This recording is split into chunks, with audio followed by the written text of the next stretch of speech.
Are you guys superstitious? Good, because I'm not either. But I do think that some things happen for a reason. And I'd like to bring you back to a memory that happened 23 years ago. Seems like a lifetime. Steven and I, we have bought a crap car in Stockholm, and we're heading south. We're heading to Toulouse in France, because we got ourselves an internship at Airbus. We're the coolest guys in town. We're playing Foo Fighters, learning to fly, blasting on the radio, heading for France. It's Easter time. Airbus is on vacation. Fine. We get ourselves an apartment. We get set up, bank accounts. We figure out the system. We're good to go. After Easter, we knock on the Airbus doors and say, well, would you like some help with that A380 or what? And they're like, who are you guys? We have a hard time explaining for the landlord that we can't really meet the rent, and we figure, what the heck do we do now? The landlord says, hey, I got a gardener. You can stay with him. It's just 20 kilometers outside of town. It's raining. Steven and I were sitting there by the table, and we're thinking, we're running out of money, but we can't go home because now we made it this far. What do? Steven opens his computer. It's Visual Basic.net at the time, and we start typing away at what becomes Navigraph Charts 1.0. That's 23 years ago. The features were very simple back then. It was basically a document viewer. We are currently in the 8th version of Navigraph Charts, and we have a couple of features that we would like to show for you. What I've learned since then is that software development is something that comes with passion, and that certain things should be done in writing. My name is Magnus. I'm the CEO of Navigraph, joined on stage Steven, CTO, and Albin, our product owner from Navigraph Charts.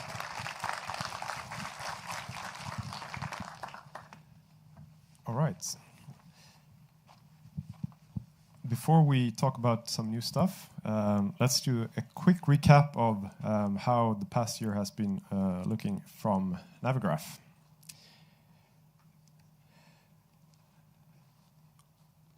Let's talk about the weather. Weather is very important, especially in aviation. So we improved the route calculator in SimBrief, where it's now possible to avoid SIGMETs, or significant meteorological conditions. So instead of routing straight through some adverse conditions, we can now route around or between such conditions. So this greatly adds realism and provides for a less bumpy ride.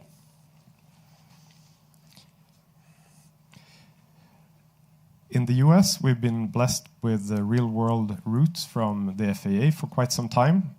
But in Europe, we haven't been as blessed until now that we released real-world routes from Eurocontrol. So now we've added a lot of realism to European route planning in SimBrief.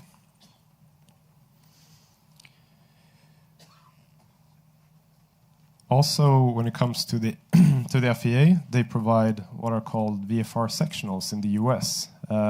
There's no such thing really in Europe. So that's why we teamed up with Rogers Data, an Austrian charting company, providing VFR charts in Europe. We added these charts now to Navigraph Charts for the benefit of VFR flyers in Europe. So these charts provide all the necessary details for accurate VFR navigation in this side of the pond.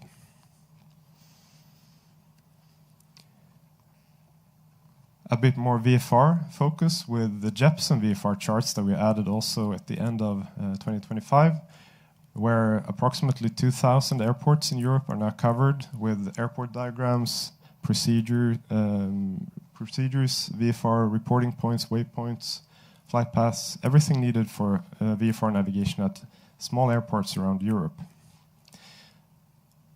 And of course, these come from Jeppesen, so they're used in the real world, adding again realism into Navigraph Charts.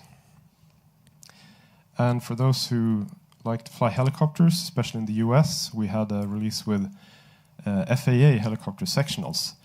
I know some people have been waiting for those.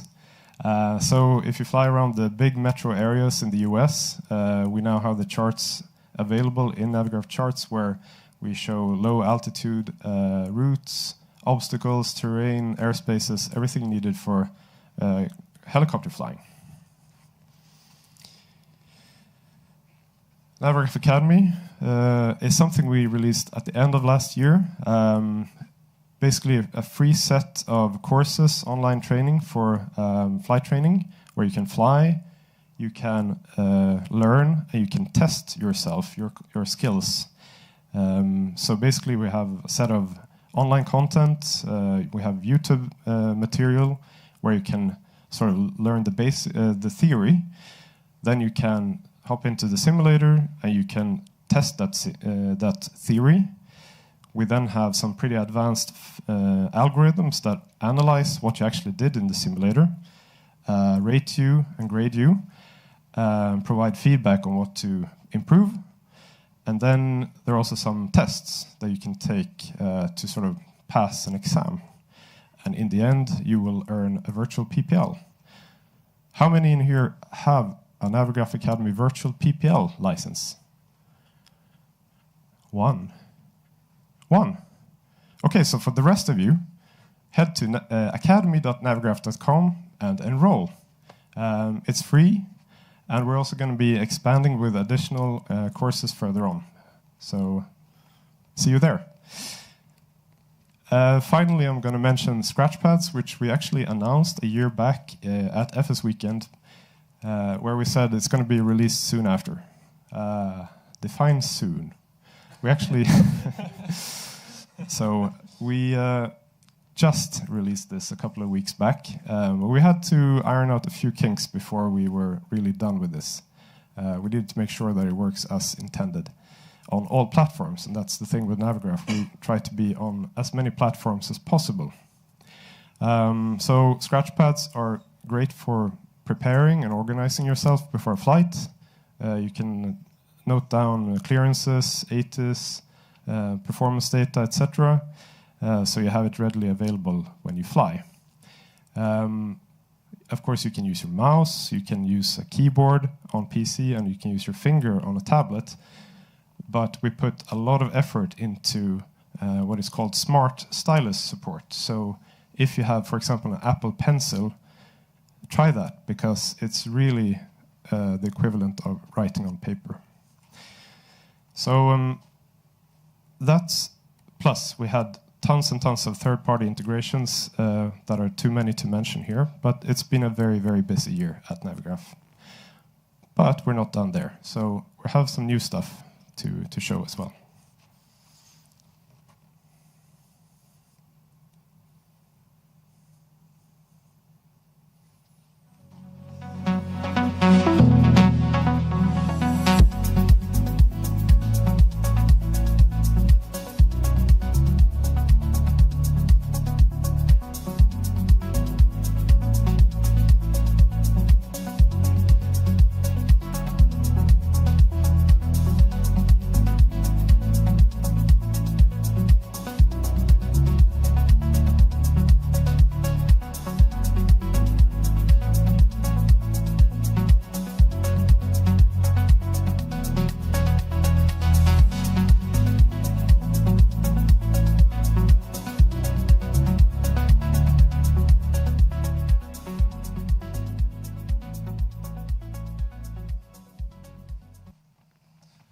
And yes, we are announcing 3 new features for Navigraph Charts, and this was all included in the unlimited subscription as usual. And as Magnus said, I'm Albin. I work with the Charts application, and I'm gonna try to do a live demo here. Let's keep our fingers crossed that technology and Wi-Fi is good and stable, and we'll try to do this live on an iPad. So you saw these 3 new features, and I'm gonna dig into it now, and yeah, let's do it. So let's see if this works. Yes, okay, good. Here we have an iPad. This is running these new features, and let's start off with approach feathers.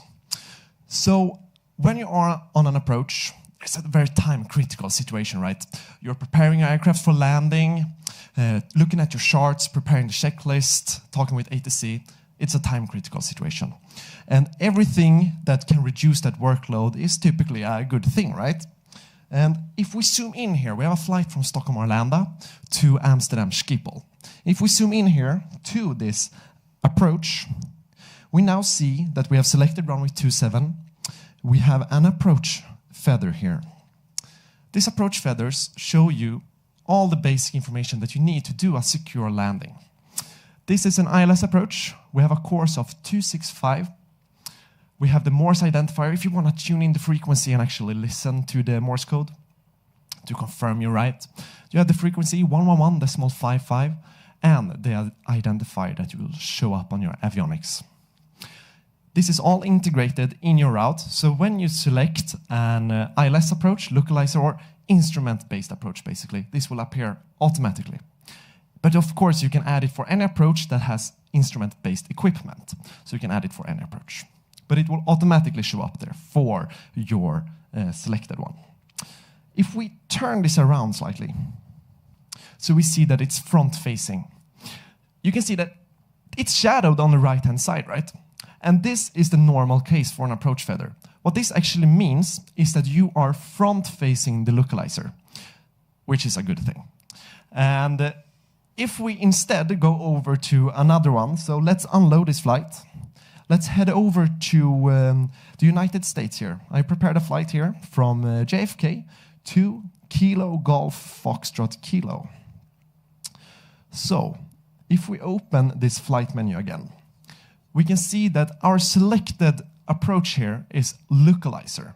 It states that it's a back course approach for runway 17 right. So let's take a closer look at this one and zoom in here. So if we turn this around, we can see that yes, it is a localizer. It states here, localizer back course approach, course 174, identifier, frequency, everything you need. But if we turn this around, we can see that it's shadowed on the left-hand side. This is to make it easy for you to quickly identify that this is a back course approach. It's shadowed on the left-hand side. And we also show it for the opposite one, which is the front-facing. And what is a back course approach? So what it is that the runway 17 right here utilizes the localizer for the opposite runway. So it doesn't have a localizer for this approach, but you still might want to be able to do an instrument-based approach. So it's utilizing the localizer for the opposite runway. So back course approach. And if we unload this flight, I'm going to show you one more example of the approach feathers. So let's move back to Europe. Let's go a little bit north up to northern Norway. We have Bodø here. And Bodø and north of Norway typically has a lot of terrain. So it has a runway, but if you're going to fly straight into the runway, you're going to hit some terrain. So it has something called an offset localizer. So basically you're flying askewed to the runway until you're visual and can actually see the runway. And this is now supported in Navigraph charts. So if we zoom in here, we can see a typical example where the arrow itself isn't straight to the runway. It's localized on the offset localizer. So you can see it's actually not pointing to the runway, and that is all correct. All right, good. And that is approach feathers. If we instead go to Stockholm, so Navigraph is based in Stockholm, in Sweden, and I've prepared a small VFR flight here. Stockholm has two airports, basically. One is Echo Sierra Sierra Bravo, Stockholm Bromma, which is a smaller airport. And then we have the major one, Echo Sierra Sierra Alpha Arlanda in the north. So it makes sense here to put on the VFR layer, right? Or the VFR preset. So here we have it. We're starting from Bromma. We're going out on Bosön, up to Vallentuna, and then over to the holding point Markham. Now we see something interesting. Extended runway center lines. What this is that we're extending the center line, but it's actually quite sophisticated and has some logic to it. So you can see here that Arlanda has 3 runways, and you can land on every direction of it, and then you see all of this. This is very handy when doing visual navigation and actually landing on a runway by visuals. Here we have selected runway 26. It's marked as this approach orange, which you use in Navigraph charts. And you can see that we see all the different lines to every runway here. And the length of this line corresponds to the length of the runway. So if you see a very long line, you have a very long runway.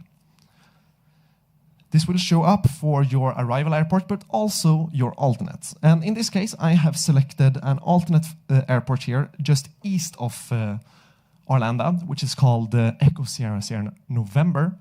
It's a VFR airport. And you can see the length of the arrows are a lot shorter here, which corresponds to a very short runway. And each of these arrows corresponds to 1 nautical mile. So you not only know the direction to the runway, but you also know the length to the runway, or your distance to the runway. So if you see 8 of these in front of you, you have plenty of time. If you have 1, you might start to look out of the window, okay?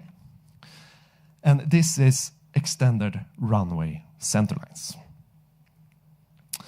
But we're not in Stockholm right now, so let's head over to Amsterdam and the Netherlands, Lelystad. The third one, the third feature, is a very requested feature. It's a measurement tool. It has a lot of different use cases, but on the left-hand side here of the screen, you see the VFR preset, you see the layers, day-night mode, online networks, and then you see a new icon here. If we press this one, we turn on something which is called the measurement tool. You see a new bar down at the bottom of the screen, and you see a node in the middle of the screen as well. This node will stay here if you are on a touchscreen device as an Android or iOS. And what we can do with this one is that we can measure distances. So we can place down a node, we can drag this across the Atlantic if we want to, and let's measure the distance to somewhere around New York. And we can quickly see that we have a distance of almost 3,200 nautical miles or so to this. Of course, this is a very long distance. You can see it's a fairly straight line. But you might want to do some more precision measuring, right? So if we go into Amsterdam Schiphol, I've noticed that Amsterdam has a runway which is quite far away. And I've always wondered, like, how far away is that runway? So, hey, let's start measuring. It's placed in the middle, which allows us to measure with very high precision, okay? So let's start from this apron here. Let's go on to taxiway Bravo here. Let's turn left. Go north onto Delta.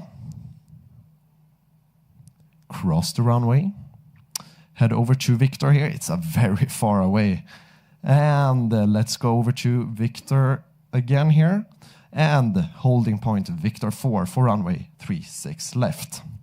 You can put down multiple legs, and at Amsterdam, from the apron here, you have almost 2.5 nautical miles to do before you're actually gonna take off. So this is one use case where you can use the measurement tool. And you can place down many different nodes. You'll get the course to and from and the actual distance. And this will be available for all platforms. This is one use case where we could use measurement tool.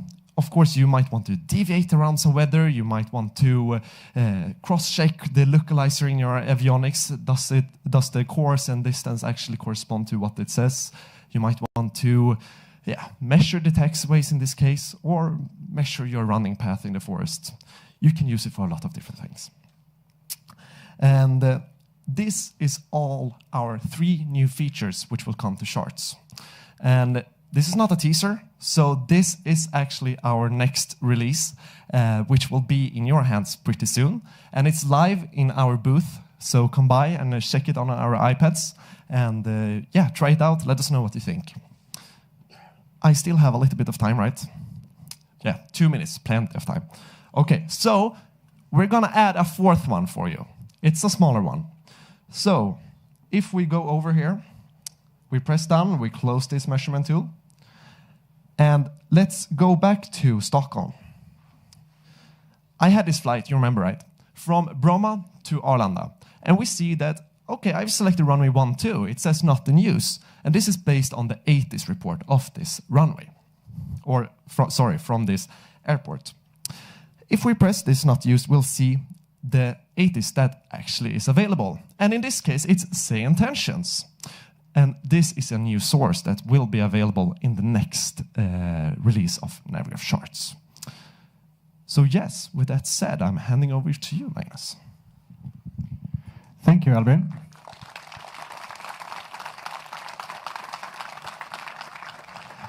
I wasn't aware that I was so far until the runway here on Schiphol. Great pronunciation, by the way. Yeah, quite far. That's what we had this time. Come see us in the booth. There's plenty of Navigraph people here to guide you through the app. We also have a random airport generator. If you want to get the latest fashionable baseball hats with a little slogan in the back, I suggest you come and meet us in the booth. Thank you.